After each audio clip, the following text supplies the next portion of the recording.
Hello, and welcome to another episode of Enjoy. I'm your host, Jesse Rakusin. Today we'll be exploring the topic of God. What is God, and what are gods? What is the origin of things? What is the original and archetypal qualities of nature that we may commune and connect with and have those qualities become manifest and influence in our dream of life? So, let's start by talking about what is God. God is a word, but this word can be most effectively communicated with the understanding correlating to a boundless source, a source that is present in here and now in each and every one of you, and actually in everything, every action, and every quality. So every quality holistically, and all that there is in nature holistically, transcending any division and sourced presently, is God. God is a word that can be used synonymously with other words that point to a boundless, infinite quality, such as cosmos, universe, as we mentioned, source, creator, and Allah, perhaps, and so on. So the idea of a monotheistic God was actually a reformation of polytheism, which was present in every society. Every society had gods of the wind, gods of the sun, and many had mythological stories connected to these gods. But the gods, the characters, were actually imbued with qualities. And the qualities are what were being most essentially communed and connected with through the stories of these gods and the characters. Similar to how in modern day myths, we create characters all the time, and these characters are imbued with qualities. Those qualities are then amplified within one's life and cultivated through connecting to, reading about, thinking about, and perhaps even praying to or creating an altar to or a shrine to these characters. Historically, you can see this done through idols, which were really early action figures or dolls, just used as an avatar, as a method to connect to a god and the qualities that that god possessed. And again, there was often a god in these different mythologies that was correlative to, or be able, is correlative a word? I think so. Be able to be correlated to the monotheistic god, which became a character in itself, ironically. They had a reformation of polytheism with idols and gods, and people were saying, oh, you all are misunderstanding. It's not this division or that division. It's really everything is just one God. That was sort of the idea. And then they took that and made it into a character, which sort of divided the Judeo-Christian God from the other gods, which was completely not the point. Where the point should be to transcend all division and embrace everything in a synthesis of understanding and sourceness that is then referred to as God. So that is the best use of the word God.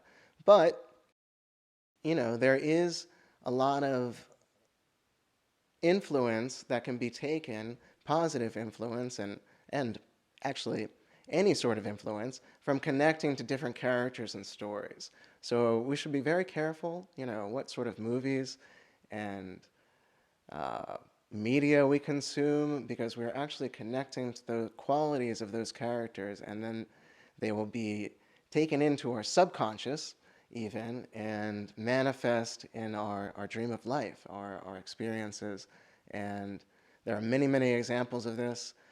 You can see people who had a very strong connection to perhaps Disney World become obsessed with Disney and or Star Trek or Star Wars, and then it influences their life very greatly, to say the least.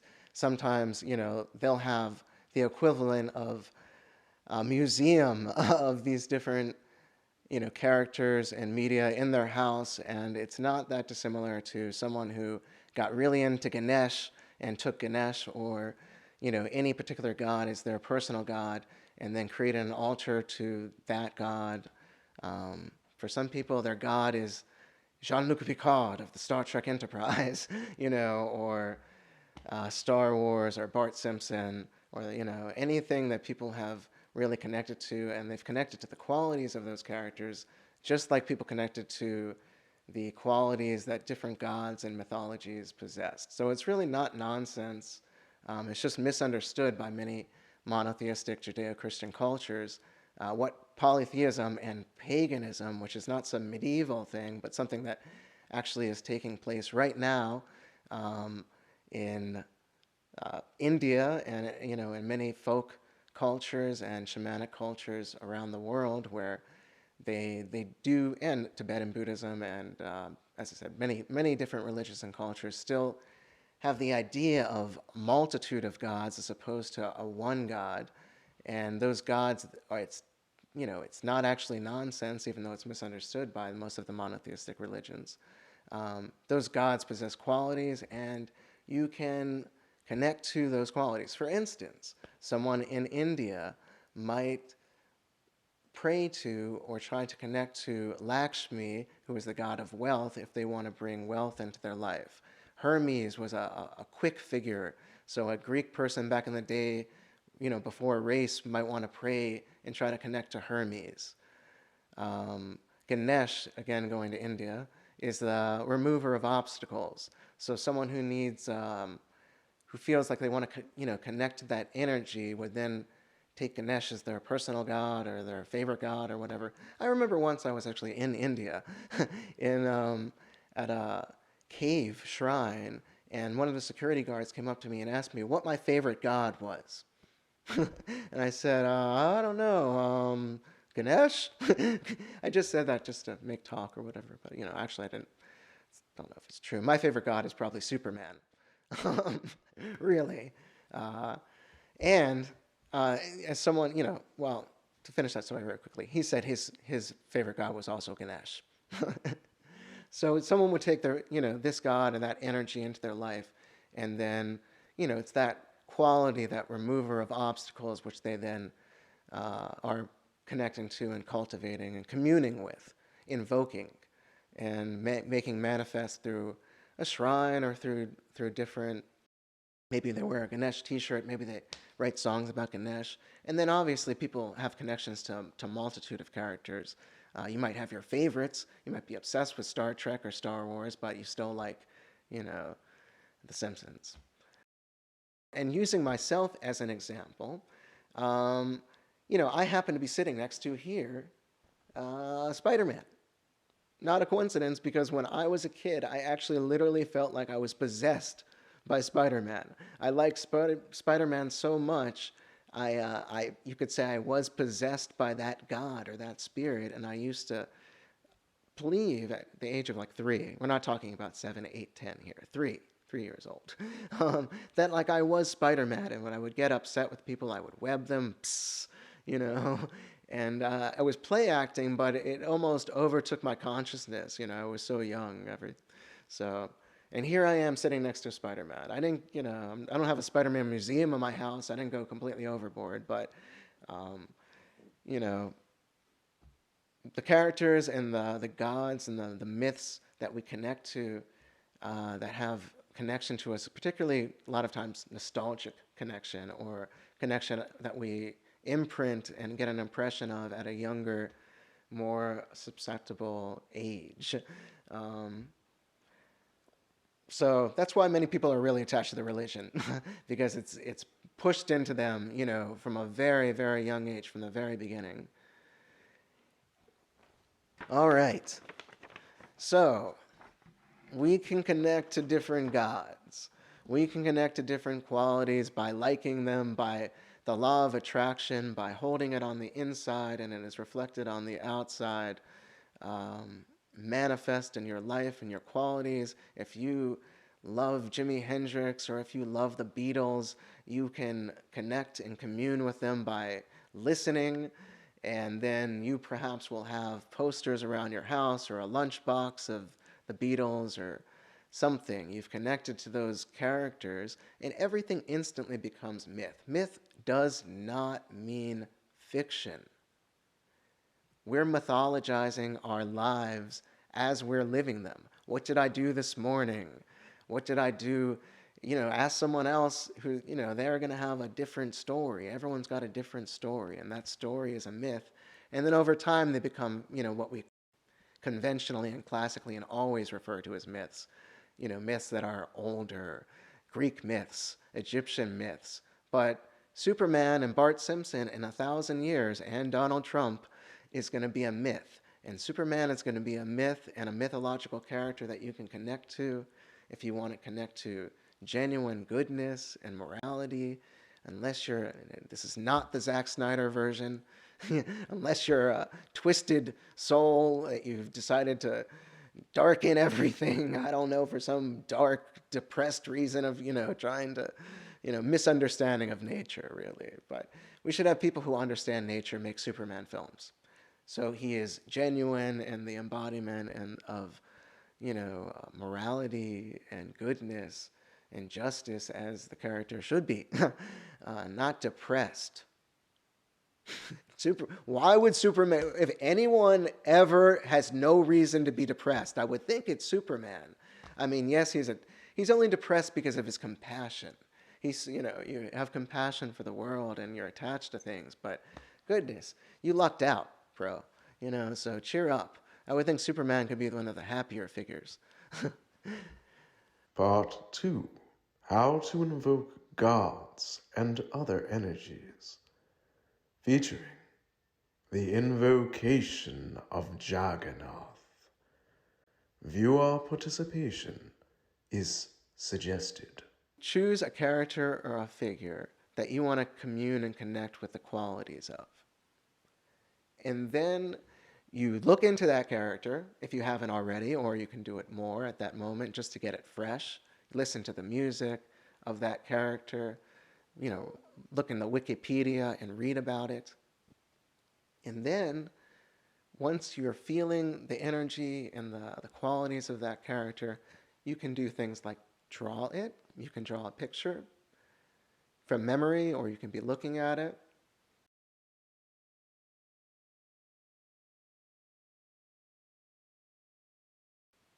And then you're going to do along with me, or after, watch what I'm doing here, an invocation exercise to commune with and shamanically heighten the energy of those qualities in that character. And so Jagannath is a form or an avatar of Vishnu. And Vishnu is the supreme being, the source of the source, of course. What is. Vishnu is sort of correlative to maybe the monotheistic God that is all-powerful and source, Except in that, like in the Christian story and the Jewish, the Jewish story, I guess, that became a character in itself, except that Vishnu is often depicted as a blue man, where God is in the Judeo-Christian religion never actually depicted as any sort of form, which goes to the idea of formlessness, which should be really more taught. Okay. So this is my picture of Jagannath. Jagannath is often a wooden stump, and It's a very fun, cartoonish looking character, so that's partially why I chose it. But also, I didn't even know that at all. The first time I drew it, when I did this, I didn't even look like the actual character. I just drew what I thought. Um, but uh, so yes, Jagannath is the supreme being, as you can see, obviously, and Jagannath is represented as this idol here. So we're going to do some idol worship and connect to Jagannath. And the way that we do this is by first drawing or reading about and connecting to it. And then you do a vocal exercise where you're going to start off saying it low, maybe even whisper. And sincerity is the key. Make it as real as possible. You're gonna keep it low and then gradually feel the power, feel the energy of those qualities of that character, and then heighten it through rhythm, through pace, and perhaps through volume, but not shouting, not angry. You know, we want to be using the type of emotions that we want to be receiving. Obviously, you don't want to generate some emotion that you don't want to have. So you want to be doing it with love, with care, and sincerity, and then you're going to call that quality or that God into presence and see what happens. It's an experiment. So if you just watch me doing it, it's going to seem weird. But if you do it as an experiment within your own, experience, I think you'll find it very interesting. Okay, so let's start. So let's just start. You don't need to start in any big grand way. Maybe the universe didn't start with a giant bang, but maybe it always was a gentle thing. And you can try this at home. There's that old saying, kids don't try this at home. Kids, try this at home. Especially youngsters, I think, should be doing, occult invocations and idol worship. So,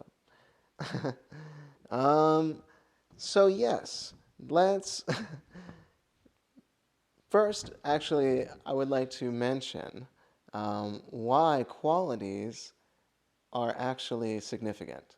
Because previously we talked about the nature of nature is boundless, yet within that, our boundless source present here can recognize different qualities and different areas of the spectrum of space-time that we are privy to here, which is a very convoluted way of saying that we can look around and see things, and we can call them things, yet what we call them is somewhat an arbitrary correlation. It's an arbitrary label that correlates to something that is more fundamental, that exists previous to and transcendent to and more essentially than any sort of label or name that we give anything. A circle, whether it was called a circle or some other word, perhaps another word in another language,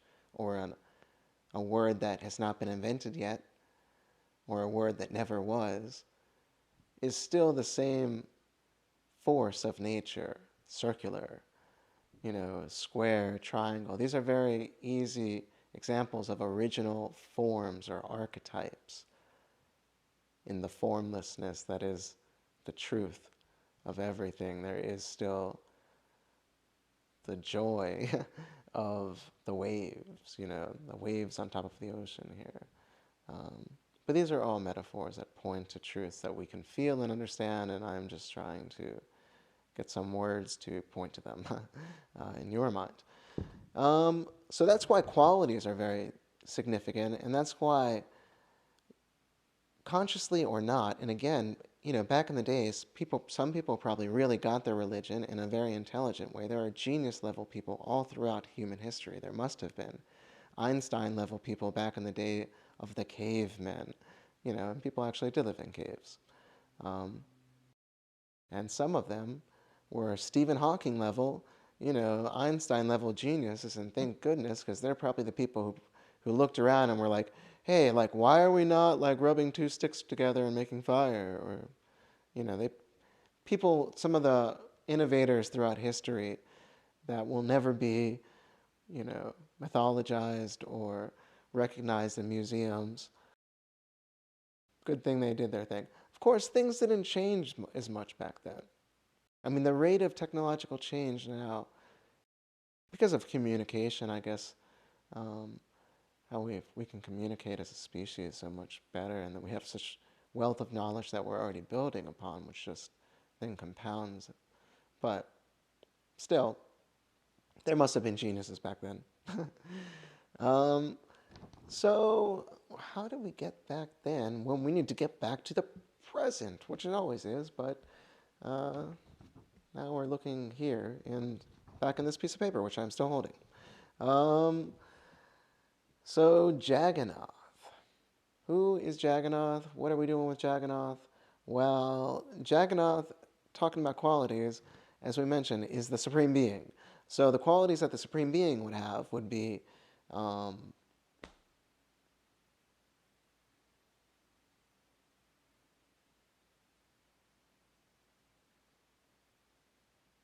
smart, probably quite good, um, all-knowing, infinite, everlasting, supreme being ish, supreme being-ish. The supreme being would be very supreme being-ish, wouldn't it? So yeah, those are the qualities that this character has. And you can do this exercise with any character that you want to connect to the qualities of. Anyone from, someone very altruistic and virtuistic, such as a Superman, as we've talked about, or probably let's stick to advising people to do good characters. We don't want to be, taking upon Edward Scissorhands, or something. Let's pick some characters that have been created, some forms and original qualities that are very positive, not depressing, not bizarre and weird, and things that we want to manifest and influence in our life when we give power to them and cultivate those things, as we are going to be doing in this exercise. So, I know you all have been patiently, I hope, unless you fast forward it because you just can't wait to get to the exercise, but we're going to get to it now. So, it's a little Jane Fonda-ish. It's a little cross of a Jane Fonda exercise and a Richard Simmons exercise. Russell Simmons? No, not Russell Simmons. Richard Simmons. No, the exercise is actually a kind of shamanic, occult, magic-y, whatever words you like and not the words that you don't, spiritual. We're not going to go religious because I wouldn't say it's very religious. I don't know if I'm in the Jagannath religion. And also, the reason that I don't generally do things like this or think like this is because I just tend to think that I don't personally need the stories and the complexities of everything. I enjoy them. I enjoy a lot of stories, and I am conscious of the qualities. But, you know, I just am. I am. That's how I think of it. I am the source. I am. You know, I'm the I am. I don't need to make it more complicated, really. As far as what I'm, um, spending a lot of time like doing. So I don't actually do a lot of exercises like this, but I am demonstrating it for you all. It's a fun thing to understand how to do, and I think a lot of times when you understand something, it goes into your subconscious, so you get it, and then maybe you don't have to do it all the time or something. But if you want, just not Edward Scissorhands. So yeah, Jagannath or Superman, Bart Simpson. I think he's okay. I think he's altruistic at his heart. Homer too. Oh, they try. maybe. And not the violence not the early episodes when they're choking each other, but more the Homer of the movie who has epiphanies and makes me cry. It's a beautiful movie. The Simpsons movie is extremely underrated as far as just everything. Just amazing. Um, as far as an archetypal journey, shamanic awakening, realization of empathy, uh, dissolution of the ego. You don't need to read the Bible, I guess, because the Simpsons movie, for me, uh, has more profound truths and is more accessible and more enjoyable. So feel free to use Homer Simpson. Feel free to use whatever characters you like, or if you have a deep connection to an understanding of Jesus or whoever, do them. Um, they're all characters, so they all have qualities, and the qualities are really what's real, as we talked about. The qualities are the archetypes. The qualities are the original, forms that exist on all planets, that exist everywhere, that exist for future people, that existed for dinosaurs if they were smart enough to think about them, or um, that exist when they are recognized. And what's a really cool idea, perhaps, is that there's probably a lot of ideas and concepts and qualities, maybe even shapes, that we just haven't ever thought about. Um, so let's do our exercise. And how we're going to do this is start by calling in the character in a speaking tone. You can even start in your mind, just start thinking about the character. If it's a musician, if you're choosing a musician, listen to their music or listen to the music of that character. Um, it's basically to the point when you feel like you have that energy. Often when I'm reading the book of someone, I really feel like I'm in tune with their consciousness. And if this person that you're going to be invoking has writings that is actually their writing, Ralph Waldo Emerson, for example, or Yogananda, you can read a little of their writing before you do this. Or when you're reading their writing, be conscious of how you're tuning to their qualities and their archetypes, which perhaps exist in a realm that's more archetypal and essential and of a source nature than the realm that we're in currently. I'm referencing, Jungian psychology, and Carl Jung is quite a genius. I highly recommend looking into his explorations of his own psyche, which he created a vocabulary for that is followed by, most psychologists nowadays, most good psychologists, and yeah.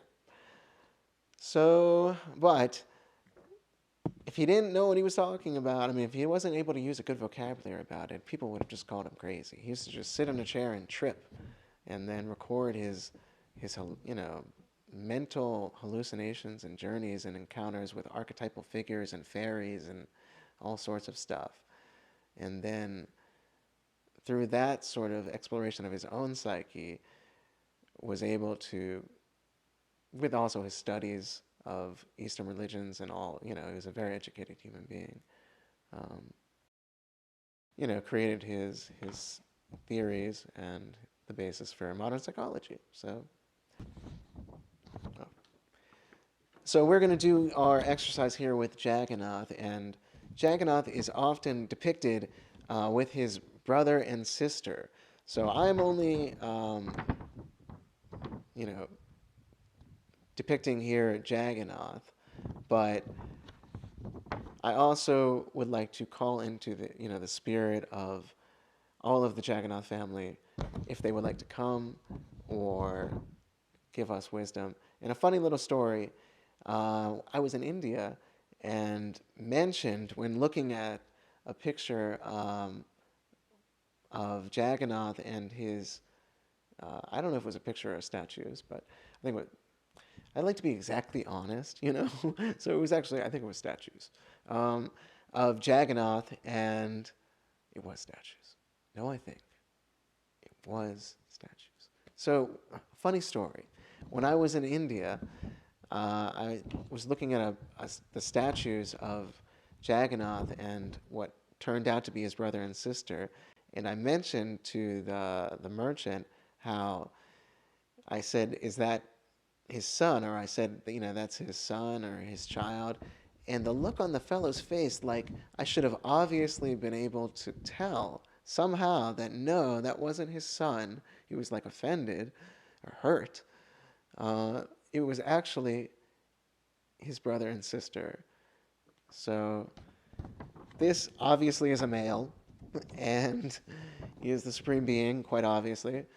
And his brother and sister accompanying him in the celestial dimensions, and we will be invoking him and his wisdom and the wisdom of the supreme being who is boundless and formless and timeless beyond any description, infinite and sourceful and present now, but increasingly present, because we are going to be doing the invocation exercise where we start by saying Jagannath, or something like this, your character, in place of this variable of Jagannath.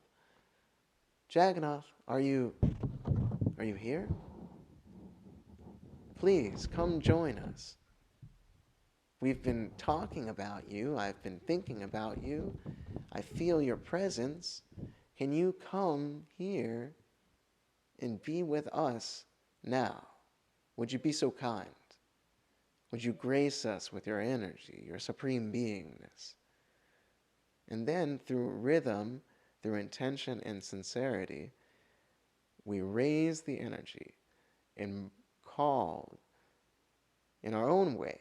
You can do it in your own, whatever really connects with you, in a country way, country music way, in a gospel way, in a tribal way. A lot of times, though, without abandon is the key, because you don't want any limitation. You don't want to be limiting your reception. So I'm gonna go for it. Sincerity, and since I have this rattle right in front of me, I'm going to slightly improvise, and I'm going to use this rattle. And rhythm is also a good. See, I started to listen so much I lost my train of thought. Rhythm is also, but rhythm is often a good vehicle, a good chariot to take you to higher states of consciousness and invoke higher states of consciousness and things like that. So let's do it. Jagannath, come to us. Be here, Jagannath. And we're going to raise our voice, but not in an angry way. Not in an angry way. We're not raising, I'm stopping this just in case you can't hear. But we're going to start to use more volume, but not angry. We're only cultivating and invoking with the energies that we want to receive and that we want to become manifest. You obviously don't want to generate a feeling that you don't want to have. You don't want to go into your subconscious. So let's be conscious of how we feel and in our day-to-day life, in our normal experience, and especially if we're trying to do some sort of exercise where we're actually calling into that energy. In music or singing about an energy, that's why I think positive songs are good, and positive films and positive media, because you're actually spending a lot of time thinking about and invoking those sort of qualities into your life. And who knows, it could manifest in your subconscious in all sorts of different ways, in your dreams and in your dream of life. And it's good to be positive and focus on positive stuff, and not be egotistical in your music, not be all self-focused, but perhaps try to help other people and in your life, in your work, and set yourself that way. And then also be invoking qualities of benevolence and altruism and virtue, and make sure the story at the very least has a happy ending. We want to maybe create some drama and comedy in for people, but it's all part of the fun. So part of the fun, let's get to this part. So we're going to start to raise our energy and raise our vocals a little bit and call our gods or our character into being. I could be saying, Superman, come here, but I'm going to be saying, for our exercise here, Jagannath. Jagannath. In the morphic resonance, Rupert Sheldrake theory there, means that all these original forms have resonance throughout time. So there's a theory of morphic resonance where the different forms have resonance throughout time. What we experience here in the prism, the refraction of time-space. So the different forms resonate. And then that's why a form such as Superman or a Ganesh or Jagannath here might have a different feeling, or you might be connecting to a resonance, a feeling, a reservoir of all the different consciousnesses that have ever put energy or put thought into that. So you're kind of connecting. This is actually a scientific theory of a guy who is a little bit like the paranormal Bill Nye the Science Guy, who is on TV in England, who's a professor and a very respected fellow. By some, I think he's also, I've taken a course with him. He knows what he's talking about. But in any case, respected by me at least. And his wife, Jill Peirce. Coincidentally, married well. Great job, Rupert. And his wife is a genius and also teaches a whole other realm of, subject, but also very intelligent, about toning and about vocal techniques and things like that, and how that actually can help you access higher states of consciousness. Throats, I learned how to throat sing. Back to calling in Jagannath. Maybe this is all part of the Jagannath energy somehow. So we're going to do it. We're going to really do it here. Jagannath, come here. We've been talking about you, Jagannath. Jagannath. Jagannath, come here. Jagannath. Jagannath. Jagannath. Jagannath. And then, like a lot of, I'm talking through it. I'm pointing out here. I'm doing the pointing out technique. But, rhythm. Get the rhythm going. Get the whoo, children. Woo! The Macho Man Randy Savage. Woo! Woo! Ric Flair, woo! Whatever the heck that is. I don't even, whoa, he does something like that. Get the shamanic thing going on here. The eyes rolling back of your head. The pineal gland. In the third eye. Bring in the spirit. Get the realm of spirit and bring in your quality. It could be love. Maybe you don't even need to go for, Aphrodite, the goddess of love, who's just a, avatar. Maybe you just want to be calling in love. Love. Or, so, you can then say Aphrodite. Mix it up. Make a song of it, Like I said, when we're creating media, creating songs, oftentimes we are invoking the qualities of the characters and the energy of the story, the myth of that, that song. I just wanted to work in myth there. I've been thinking about myths. The energy of that song. So, Jagannath, come here. Love is a lot easier to sing than... I got to figure out how to... Jagannath, Jagannath. Oh, that's not bad. Jagannath. A lot of times it's sincerity and then just feeling it. Jagannath, Jagannath, come. Jagannath, Jagannath be. Jagannath, Jagannath, come here.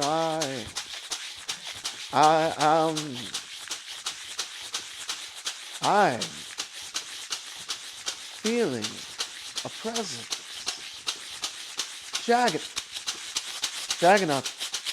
And then you can improvise and see how your vocals change, how the wording changes. Maybe all of a sudden Jagannath isn't just coming here, but maybe Jagannath is here. Jagannath is here.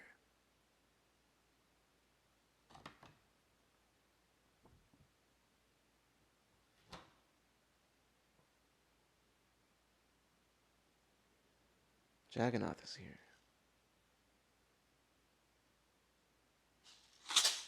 Jagannath is here. Jagannath is here. Jagannath is here. Love is here. Superman, if that's your character and quality you're invoking, is now here. It's part of you. Superman. Jagannath. Jagannath transcends any form. I'm gonna go back to Jagannath. The Supreme Being. Formless. The formless is here. Present. I am. I am the I in the I. I am the Jagannath. Jagannath is here. Jagannath is here. Jagannath is here. Jagannath is here. Jagannath is here. Jagannath. Jagannath.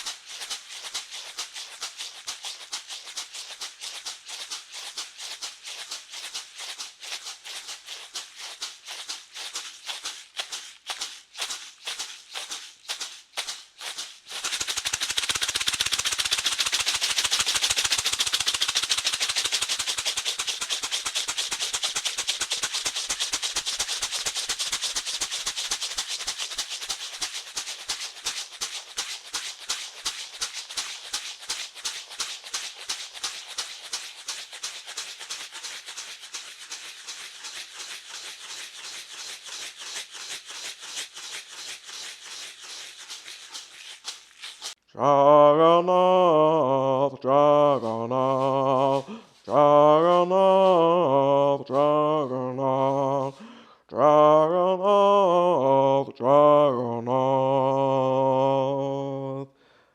I heard my name. Yes, it's me, Jagannath. Okay, no, we're not going to have him talk like that. It's me. I wish I had an effect for my voice. I'm gonna talk like that then. Hey, Jakey North, who is he next, son? Oh, it's me, Jakey North. Oh, I'm here, and I'm talking to you. Jagannath, Jagannath, Jagannath, Jagannath. Yes, I'm here, and it's very clear. I am the Supreme Being. Can't you tell from my gorgeous appearance and my absolutely spectacular, obviously gender identifiable brother and sister, which you can obviously tell which is which? Don't even think otherwise, because I can clearly hear each and every one of your thoughts. And believe me, it's extremely entertaining. For I am the Supreme Being, the original aspect of suchness, that which is so such it is absolute.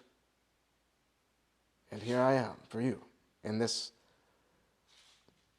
cartoonish form. And we would like to take this opportunity here to not only give words of advice in condolence, in wisdom for mankind, but also announce a lawsuit against the creators of South Park for infringing on our celestial trademarks. Don't blame me, Our lawyers have insisted, they say, and I agree, justice is what love looks like in public. So beware, Matt Stone and Trey Parker. Your days of riches are over. Human beings, I hear your thoughts, and I give you this divine opportunity of life, and within life, this further rare divine opportunity to, in your mind now, ask me any question, and I shall answer. I am listening now.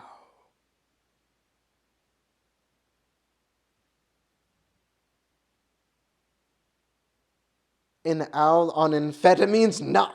How dare you? I do not look anything at all like an owl on amphetamines, and you have taken what was your divine opportunity to ask a question to the Supreme Being and instead mocked my appearance and made some sort of funny out of the whole thing. Well, you've passed the test. That's exactly what you should be doing. It's all a game. Enjoy. The answers are within you. This is your dream. And right now, it's very strange.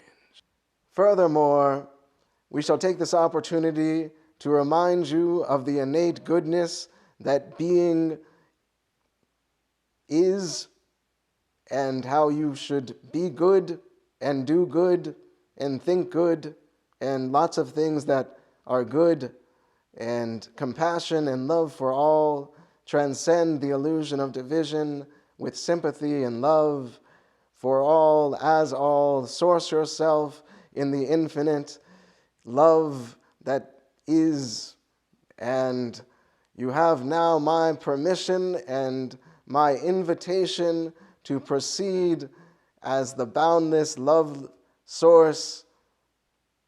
And as such, I shall invite you to proceed furthermore, everlasting, in boundless compassion and joy.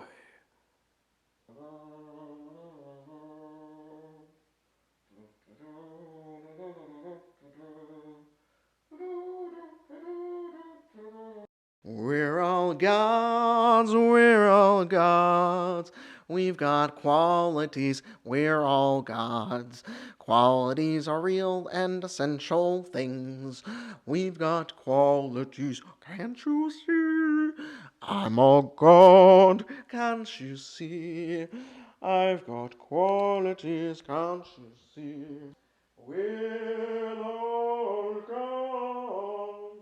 We're characters in myth, original forms, archetypes for you to invoke into your life. We are here for you, we love you, we want you to make us real. Call our names, invoke us. I'm Lionel from the Thundercats. I'm Spider-Man. I'm Ganesh. I'm He-Man. I'm Jagannath and his obviously gender-identified brother and sister. And I'm Dr. Fate. We're here for you, we love you. Thank you for making us real. Sing about us, tell stories about us, make us into idols, action figures, dolls. But don't forget us or the qualities we share. You are the superhero. You are the qualities of gods. You are the superhero when you call us into your life. we can make everything all right. Remember us. And now we invite you all to proceed. Enjoy, enjoy, enjoy.